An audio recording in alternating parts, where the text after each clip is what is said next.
London in 1800 was a city of 1 million souls, still largely confined within boundaries shaped centuries earlier. Narrow medieval streets, crowded parishes, and ancient institutions defined daily life. Yet by the end of the 19th century, London would explode to more than 6 million people, becoming the largest metropolis the world had ever seen. In this video, modern A1 tools are used to bring historical photographs, engravings, and illustrations to life, allowing us to walk through London's streets as they appeared more than a century ago.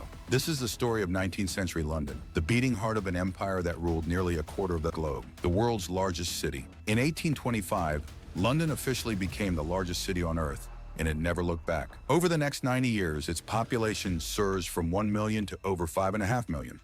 Its physical footprint expanded just as dramatically, growing from roughly 120 square miles in the mid-century to nearly 700 square miles by the 1890s. What had once been London's western edge, Hyde Park Corner, was swallowed by relentless urban sprawl, stretching outward in every direction. Villages, fields, and market towns were absorbed into a single vast organism.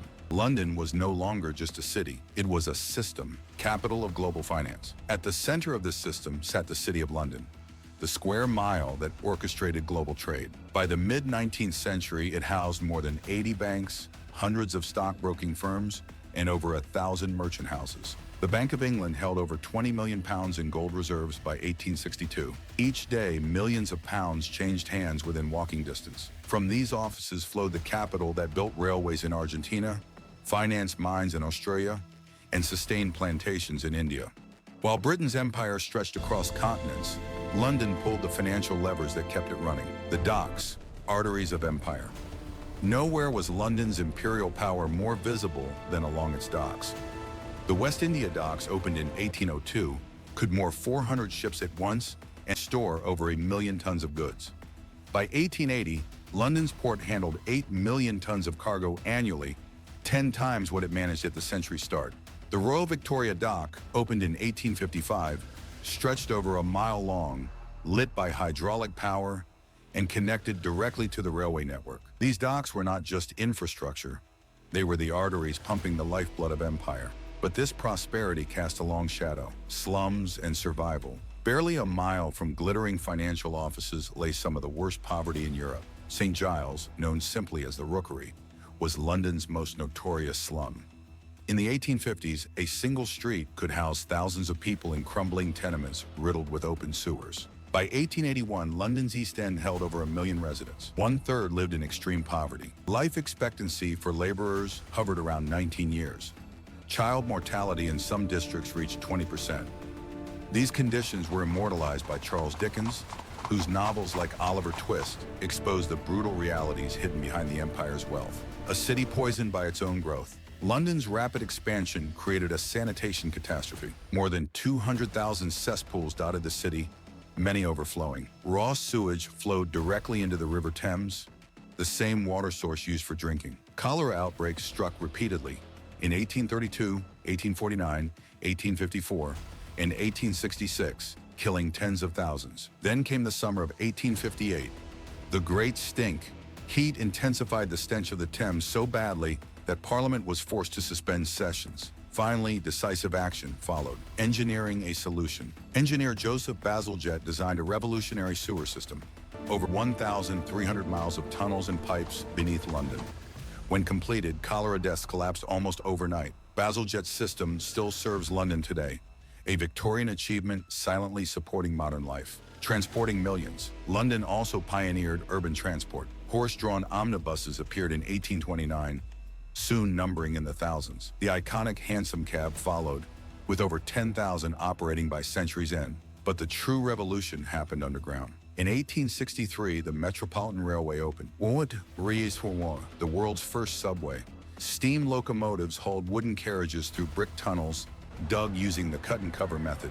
Over 9 million passengers rode in the first year alone. By 1890, electric deep-level lines eliminated smoke and pushed tunnels far beneath the streets, creating the foundation of today's London Underground. Victorian engineering wonders. Victorian London became a showcase of engineering ambition. The Thames Tunnel, opened in 1843, was the first tunnel ever built beneath a navigable river.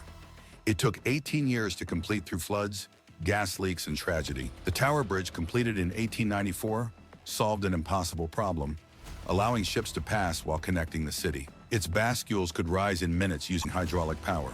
These structures weren't just functional, they were declarations of human ingenuity. The Great Exhibition. In 1851, London hosted the Great Exhibition of 1851 inside the Crystal Palace, a cathedral of glass and iron covering 19 acres in Hyde Park. 6 million visitors came from around the world. Inside, over 14,000 exhibitors displayed everything from Indian textiles to steam locomotives, from raw diamonds to industrial machinery. The profits funded South Kensington's cultural district, giving birth to the Victoria and Albert Museum, the Natural History Museum, and the Royal Albert Hall. Light after dark. London became the first truly illuminated city. Gas lighting spread rapidly after 1810. By the 1820s, tens of thousands of lamps lit the streets. By 1880, over 1 million lamps burned nightly, consuming vast quantities of coal and transforming urban life. In the 1870s, electricity arrived. Thomas Edison's power station at Holborn Viaduct opened in 1882, powering thousands of incandescent bulbs.